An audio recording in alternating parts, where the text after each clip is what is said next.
substansi terdalam yang merupakan asal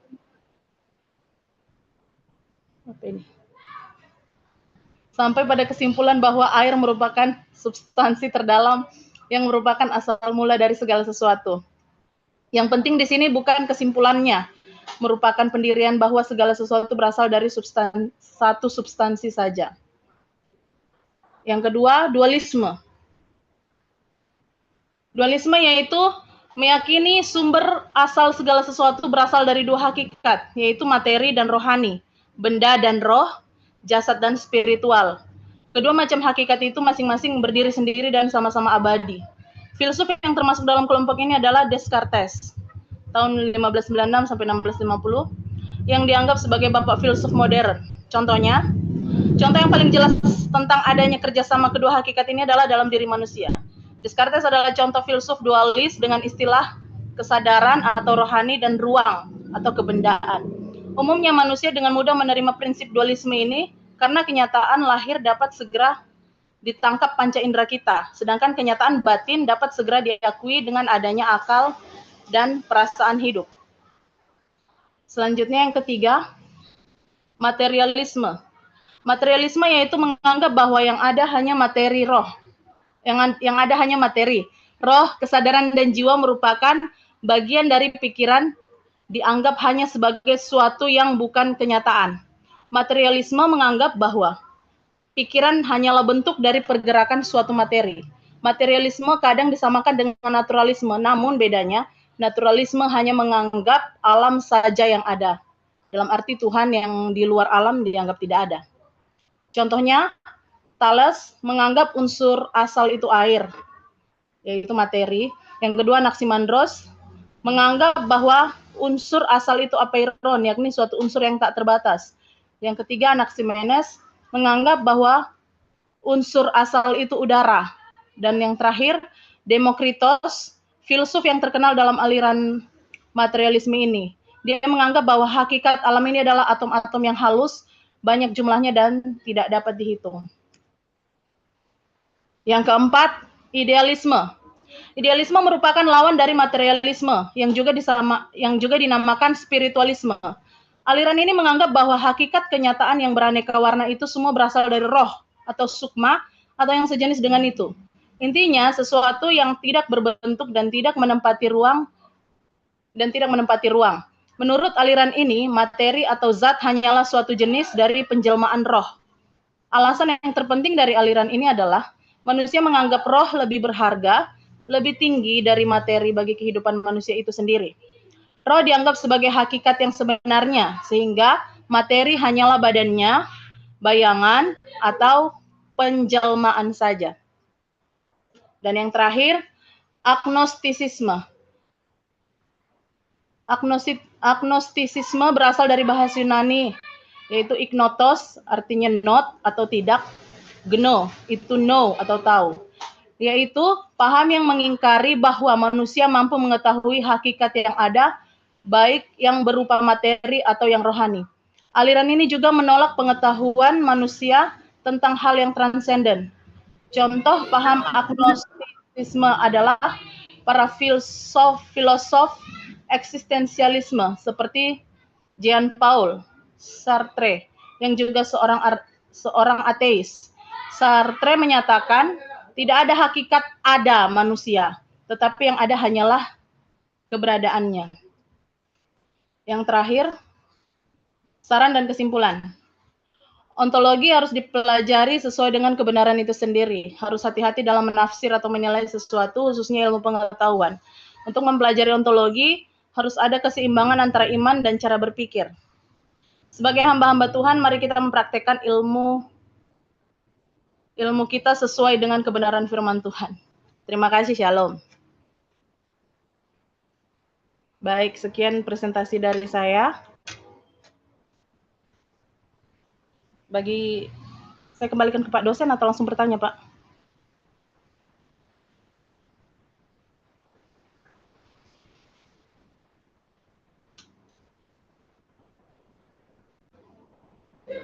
Pak, mohon maaf suaranya nggak kedengaran, Pak. Oke, iya. Makasih Bu Grace sudah mempresentasikan, silakan. Ada yang mau ditanya? Bicara tentang ontologi hanya Ibu Grace kan? Iya, saya sendiri, Pak. Oke, silakan.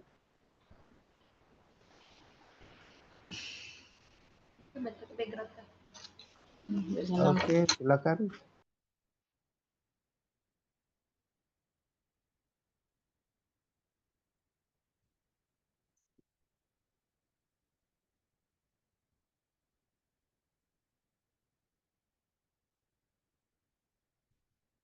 Mana nih? Nggak ada yang bertanya?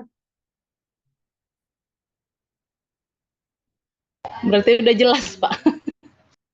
Begitu kah? Ayo. Ini baru 19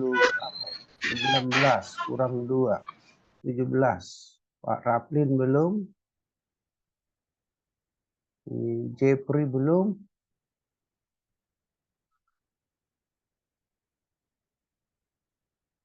Ya, silakan. Anggra ini bisa. Bu Kesia. Bu Eni. Bu Nini. Ya, nih silakan. Bu Dina. Eben.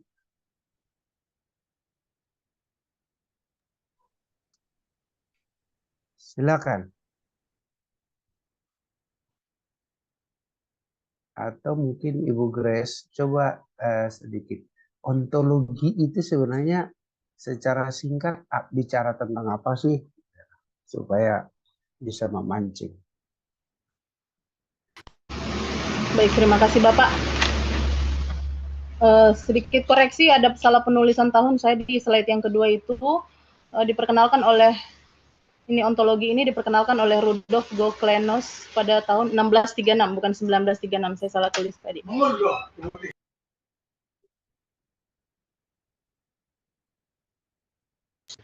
Baik, ontologi adalah salah satu cabang ilmu filsafat yang mempelajari tentang sesuatu yang ada. Dan seperti yang ada saya buat bagan tadi, Pak, atau tabel, apa? Pertanyaan untuk ontologi ini tuh biasa apa? Dari mana berasal? Misalnya begini. Misalnya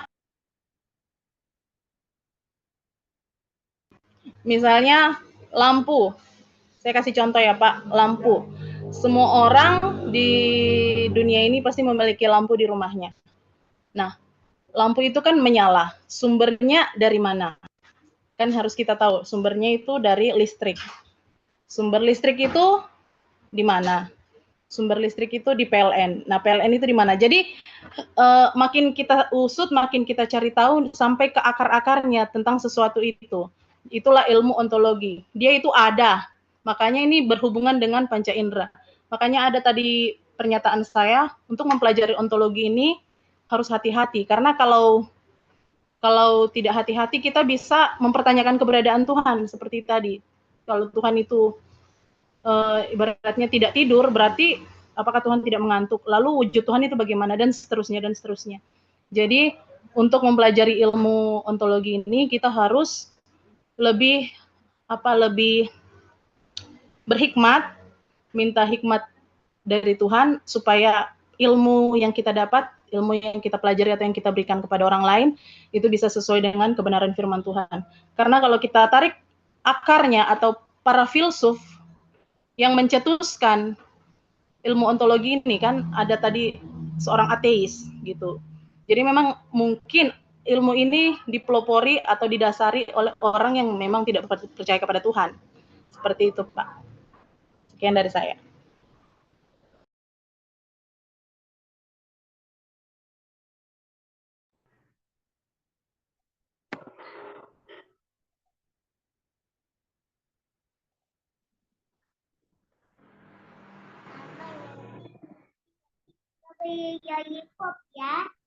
Oke.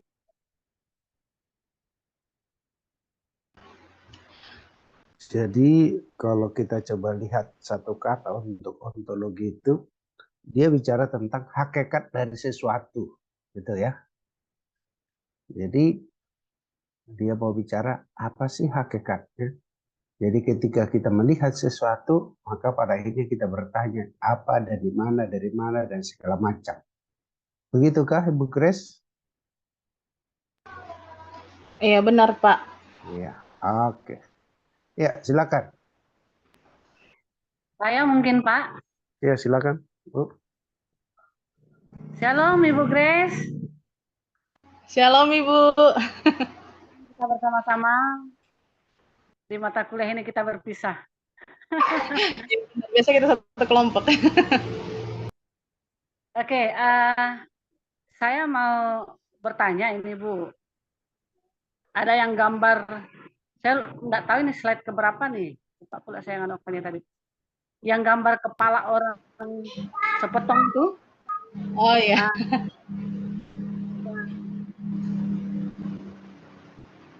Slide keberapa nih ya? 2, 3, 4. Yang keempat. Nah, orang yang berpikir ontologi kalau tidak hati-hati sering bersentuhan dengan agama. Agama selalu berpikir tentang ada atas dasar iman. Ya. Nah, yang ditanyakan Bu, apa kaitan cara berpikir ontologi dengan agama yang dimaksudkan di sini? Terima kasih Bu.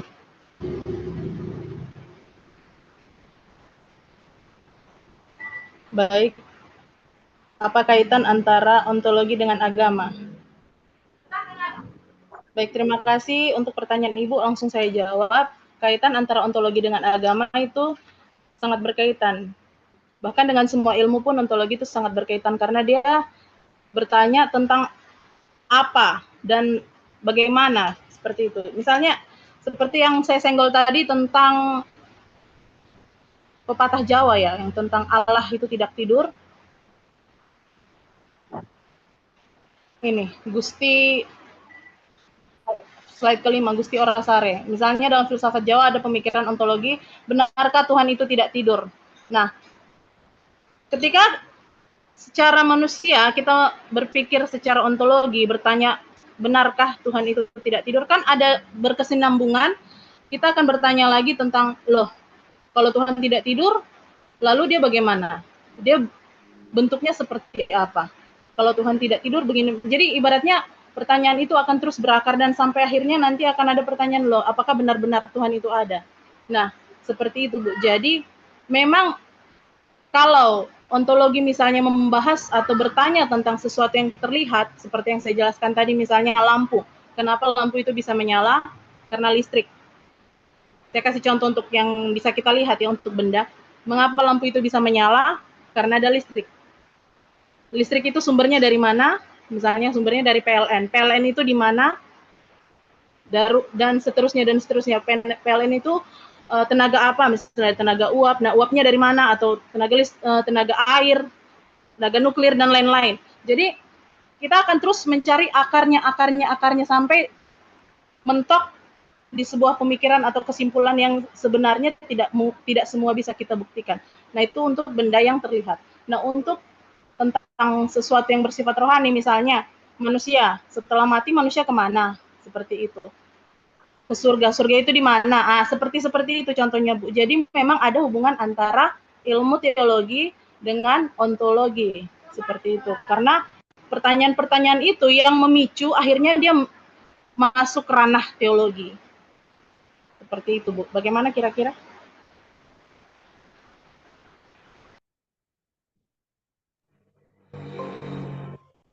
Iya Bu, terima kasih atas jawabannya. Ya, mungkin sedikit saya memberikan tanggapan. Saya tidak bertanya, supaya mungkin teman-teman juga bisa bertanya. Kita perlu tahu bahwa ontologi itu salah satu bagian dari filsafat metafisika. Nah, ontologi ini adalah merupakan ilmu yang mempelajari suatu eksistensi sebuah objek, keberadaan suatu objek. Tadi bilang Ibu Reni tadi, kita melihat ini langsung kita bertanya, kenapa bisa ada ini, kenapa dia bisa muncul, dari mana asalnya gitu. Tapi bukan orang kepo kalau contohnya dia begitu, tapi memang dia selalu mempertanyakan segala sesuatunya. Nah, di dalam metafisika dia lebih bersifat merujuk kepada hal-hal yang metafisik. Contohnya dia bertanya tentang Tuhan, apakah Tuhan ada? Jadi sebenarnya ontologi itu di situ dia. Terima kasih Kak Grace, hanya saya tambahkan aja. Baik, terima kasih Saudara Ones. Memberkati. Silakan Bapak Ibu, ada lagi yang ingin bertanya?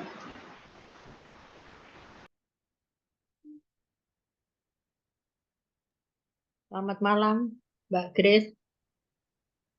Mau tanya saya, Bu Nini, Ya Bu, contoh ya di halaman berapa itu tadi ada Thales, ada 4 itu, kemudian yang terakhir Demokritos ya. ya. Itu dikatakan bahwa filsuf yang terkenal dalam aliran ini menganggap bahwa hakikat alam ini adalah atom-atom yang halus, banyak jumlahnya dan tak dapat dihitung. Kalau saya lihat dari pernyataan ini kan berarti itu bertentangan ya ciptaan Tuhan. Kalau di penciptaan itu jelas, terang, gelap, manusia, ikan di laut dan sebagainya. Jadi bukan atom-atom. Kalau begitu, menurut Anda apakah ini bertentangan atau mendukung atau memang eh, eh, menurut pendapat Mbak Grace bagaimana?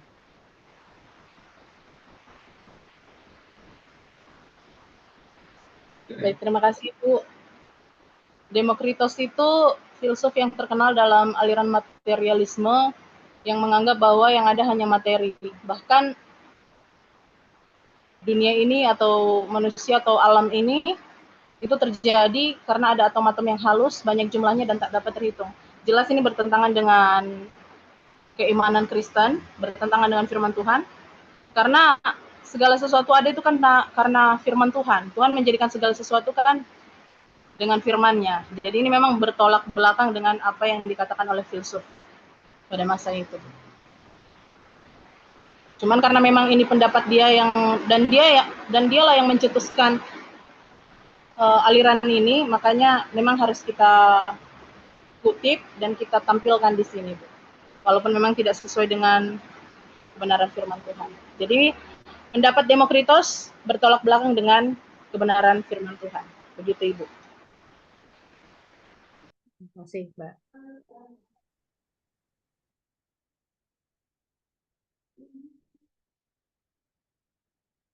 Bisa saya bertanya, Bu Grace? Boleh, silakan Saudara Yohanes. Ya, saya mau yang menjadi pertanyaan saya adalah sampai batas di mana ruang lingkup ontologi itu dalam dunia sains. Terima kasih. Apakah dia mencakup secara keseluruhan atau memang ada batas-batas yang tidak bisa dia jangkau sendiri?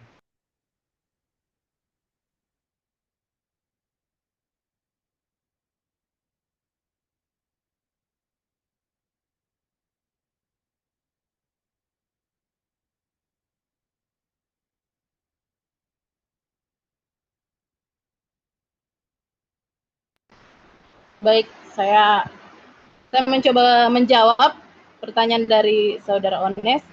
Kalau memang ada yang mau menambahkan, boleh. Karena saya di sini berjuang sendiri. Baik, batas-batas ruang lingkup ontologi dalam dunia sains. Ya, batasannya adalah terbatas dalam indera penglihatan, seperti terbatas dalam panca indera seperti indera penglihatan, sentuhan, pendengaran, pengecapan, dan lain-lain. Jadi untuk ilmu ontologi ini sebenarnya kalau masih membahas sebuah kebendaan atau hal-hal yang terlihat masih bisa diterima oleh akal budi atau pikiran. Tapi kalau sudah dia bertanya tentang eksistensi sebuah roh misalnya, kalau manusia sudah mati, ini saya kasih contoh ya, misalnya ketika manusia sudah meninggal, kan manusia terdiri dari tubuh, jiwa, dan roh. Rohnya itu kemana? Nah, sebenarnya ketika pertanyaan itu muncul, dia sudah melewati batasan ruang lingkup ontologi itu, karena ontologi itu hanya berdasarkan sampai apa yang terlihat, apa yang dirasakan oleh panca indera kita. Kalau sudah melewati misalnya ke hal-hal yang spiritual, itu sudah masuk ke teologi. Seperti yang saya bilang tadi, ontologi dengan ilmu teologi itu apa ya, bisa bersanding tapi tidak bisa disatukan. Harus terpisah. Makanya orang yang belajar ontologi, kalau tidak hati-hati, dia bisa menjadi dalam tanda kutip penyesat, mungkin seperti itu. Atau tersesat, begitu. Begitu, Bapak Ones. Dalam dunia spiritual, pemahaman ontologi terhadap Tuhan seperti apa? Mendefinisikan Tuhan menurut ontologi. Kalau secara spiritual bagaimana ya? Karena ontologi itu kan tentang eksistensi atau realita. Makanya kalau di bagian mana ini ya? Bagian idealisme. Bagian idealisme juga kan ini mempelajari atau menganggap tentang roh. Berbicara tadi tentang spirit ya, roh. Menurut ontologi, adanya berbicara tentang roh itu hanyalah sebuah penjelmaan. Penjelmaan yang dianggap akhirnya hanya menjadi bayangan atau penjelmaan saja. Jadi mereka secara ilmiah ontologi tidak terlalu mau menyentuh, menurut saya ya, tidak terlalu kita bisa akurat lah, secara akurat tidak bisa kita percayai untuk menyentuh teologi. Karena kalau sudah bahasa yang tepat, kalau sudah merambah ke sana, kalau sudah masuk ke dalam teologi itu, ontologi itu kayak jadi sesat dalam arti tidak cocok lagi. Misalnya kayak yang seperti yang tadi saya tuliskan, slide keberapa ini, ada beberapa pertanyaan yang akhirnya jadi menimbulkan pertanyaan yang jadi orang jadi bingung dan mungkin bisa jadi belok arah keimanannya. Misalnya, dapatkah manusia sungguh-sungguh memilih sesuatu? Nah, kalau memang pertanyaan ini memang mungkin kita bisa menjawab, ya bisa, manusia bisa memilih sesuatu, misalnya memilih jalan hidup, memilih kesempatan, dan lain-lain. Pertanyaan kedua, apakah nyata dalam hakikat material atau spiritual? Nah, semakin dalam. Apakah jiwa berbeda dengan badan? Semakin dalam. Mungkin kita sampai batas ini bisa membedakan. Dan terakhir, apakah hidup dan mati itu? Selanjutnya dan seterusnya itu akan kedalaman semakin dalam yang membuat jadinya ontologi itu jadi terhilang dan masuk ke ilmu teologi. Jadi ontologi itu tidak bisa kita kita pakai untuk mengukur sesuatu yang rohani. Menurut saya begitu. Berarti ontologi itu sebenarnya Kak, dia tidak memiliki dasar yang akurat ya, dia lebih bersifat spekulatif ya Kak. Ya. Dia lebih kayak asumsi, pendapat, dan yang ibaratnya tidak bisa kita simpulkan sebagai sesuatu yang paten seperti itu. Misalnya kayak tadi saya bilang ya. Tapi kalau di dalam teologi, ontologi ini juga seperti apa sistematiknya Kak? Maksudnya bagaimana di dalam ya Pak? Mencari kebenaran. Contohnya kan kalau memang dia disekulerkan atau di dalam sains, ontologi itu kan dia tidak memiliki dasar, dia hanya melihat dan mempertanyakan, kemudian dia definisikan. Sehingga dia membuat satu definisi atau terminologi khusus dia sendiri. Tapi kalau di dalam teologi seperti apa itu ontologi itu? Dalam pemakaian ontologis dalam teologi seperti apa? Apakah dia bisa digunakan di dalam teologi ontologis tersebut? Saya rasa saya kurang bisa memastikan. Dari definisi-definisi yang ada, ontologi ini kan hanya bertanya tentang eksistensi, keberadaan sesuatu. Nah, kalau kita sudah masuk ke teologi kan itu berbicara tentang iman, bukan tentang pembuktian. Sedangkan ontologi itu bicara tentang sesuatu yang konkret dan nyata. Jadi menurut saya kurang tahu, siapa tahu ada beberapa teman yang punya pendapat yang berbeda atau bapak dosen yang punya pendapat yang lain. Menurut saya ontologi dalam teologi tidak bisa disandingkan karena ontologi itu hanya berbicara tentang sesuatu yang konkret atau nyata, bukan yang abstrak. Karena iman itu kan sesuatu yang abstrak dan tidak bisa dibuktikan secara panca indera. Seperti itu, Saudara Ones. Ada satu kata yang penulis ini katakan begini, dari Pak Suwardi ini, dia bilang begini, ada dan tiada. Itu kata kuncinya. Dia kan bicara tentang hakikat dan sesuatu. Ada yang bisa kita buktikan tentang sesuatu yang ada. Jika itu berkaitan dengan masalah benda atau sebuah penelitian dalam hubungannya dengan sains. Tapi ada dan tiada itu, yang tiadanya itu tadi, seperti bicara tentang iman. Tapi ciri orang beriman pasti ketahuan. Tapi gambaran tentang iman itu sendiri dalam bentuk materi itu sesuatu yang kita tidak bisa gambarkan. Maka Suwardi bilang ada istilah ada dan tiada. Maka disinilah letak kehati-hatian dalam kerangka berpikir dari secara ontologi tadi. Jadi ontologi ini sebenarnya bisa dibuat dalam sebuah pendekatan terhadap teologi. Sejauh itu yang bisa masih kita tolong berdasarkan apa? Kebenaran-kebenaran yang ada. Itulah. Jadi pola pendekatannya yang mungkin kita mau coba sampaikan. Katakanlah begini. Karena semua bicara nanti ke konteks Alkitab. Bicara tentang neraka. Apakah ada neraka? Nah, memang secara fisik kita tidak bisa buktikan. Tapi kebenaran-kebenaran yang ada tentang neraka itu pasti ada dalam Alkitab. Nah, kita bisa gali dari situ. Tetap makanya ada istilah ada dan tiada. Nah, kalau orang mau tuntut kita dalam bentuk seperti hakikat seperti HP ini, maka pada akhirnya itu tiadanya.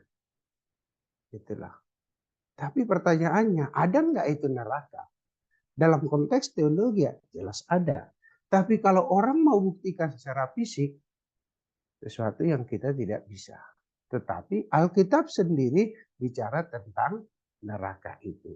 Di situ letak berpikir. Tetapi pola pendekatan ini sebenarnya akan menolong kita untuk lebih tajam berpikir tentang sesuatu itu. Nah, itu gambaran yang saya bisa melihat dari bicara tentang ontologi. Maka saya bilang kata kunci itu ada dan tiada.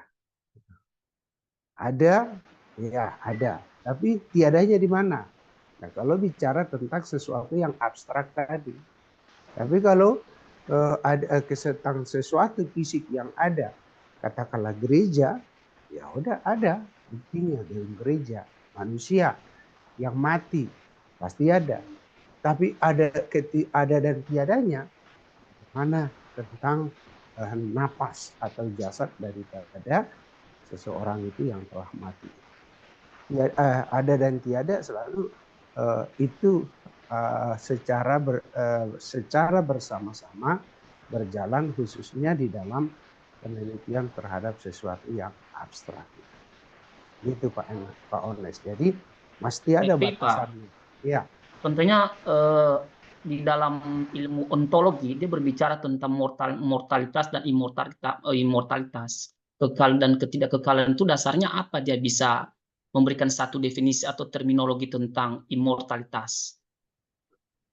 Nah, jadi bicara tentang nah inilah yang sebenarnya yang tadi saya katakan tentang sesuatu yang kekal itu berdasarkan sebuah fakta yang ada di dalam Alkitab dan teologi.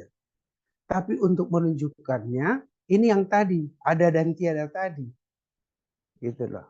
Jadi makanya sebenarnya kalau kita mencoba lihat di sini yang memperjelaskan sesuatu adalah sesuatu yang nyata, yang abstrak. Gitu.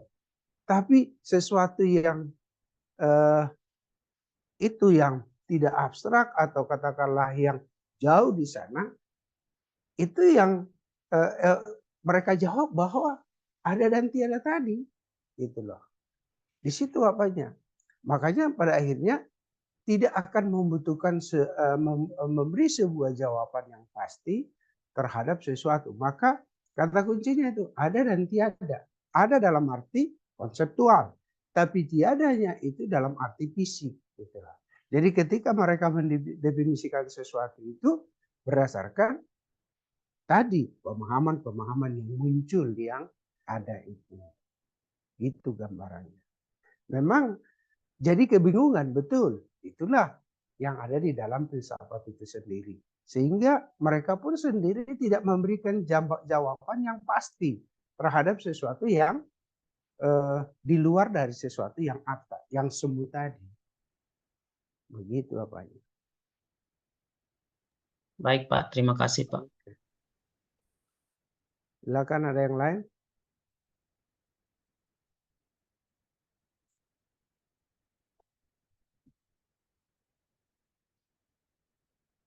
Makanya kan orang bilang begini, orang berfilsafat itu ada sesuatu orang bingung gitu loh. Ngapain dicari-cari yang apa? Karena dia sendiri jawabannya nantinya ada sesuatu, pokoknya sesuatu yang absolut. Jadi begitu jadinya.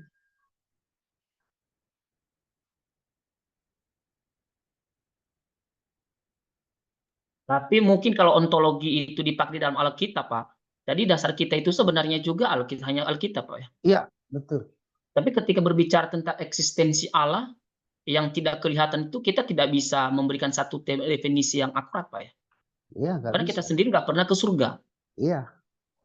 Makanya orang filsafat itu paling bilang begini, siapa yang menciptakan gunung? Dia bilang, pasti ada penyebab sesuatu. Siapa itu? Yang di sana. Mereka nggak bisa buktikan, tapi dia bertanya tentang hakikat gunung itu. Maka dia bilang, pasti ada sesuatu yang absolut. Siapa itu? Yaitu dia. Begitu. Akhirnya, kalau kita yang berfilsafat Kristen, akhirnya kita harus lari kepada penyataan umum itu. Itulah. Memang harus, itu tadi yang Ibu Grace bilang, kalau ini berkaitan dengan iman Kristen, perlu hati-hati. Itulah. Disitulah letak kehati-hatiannya. Karena akan nanti terjadi sebuah kebingungan yang tanpa ada jawaban yang pasti. Jadi akan dia bilang, pasti ada penyebab sesuatu. Siapa itu? Ya, sesuatu yang absolut. Yang kita tidak bisa tahu. Gitu. Itu jawaban orang filsafat. Makanya saya kemarin bilang, ya orang bingung. Gitu. Masih ingat yang saya bilang? Ya, makanya saya dulu waktu di awal itu saya katakan, apa di belakang. Ada. Yang mana? Sesuatu yang tidak terjangkau. Begitu. Ya sebenarnya jujurnya Pak, kalau orang awam katakan orang berfilsafat itu adalah orang yang bingung, yang sudah jelas ada yang diperjelas. Tapi yang kita berkaitan dengan filsafat ilmu, cara berpikirnya yang menolong kita untuk semakin kritis terhadap sesuatu yang ada. Begitu. Imbasnya yang kita mau dampak positif dari sebuah pemahaman ontologi itu begitu. Kenapa sih harus ada begini? Ya ini. Tapi betul berputar-putar kepada Alkitab itu sendiri. Tapi paling tidak itu menolong kerangka berpikir kita. Kenapa harus Kristus mati? Gitu loh. Jadi ya karena dosa. Dosa yang mana? Ini dan seterusnya. Mempertajam. Tapi model apa dosa? Bisakah kita tunjukkan? Ya nggak bisa. Kita hanya rumuskan berdasarkan definisi. Dosa adalah melenceng dari tujuan Allah. Dosa begini. Gitu. Oke, ada yang lain? Baik Silakan. Pak. Ya. Terima kasih untuk bantuannya.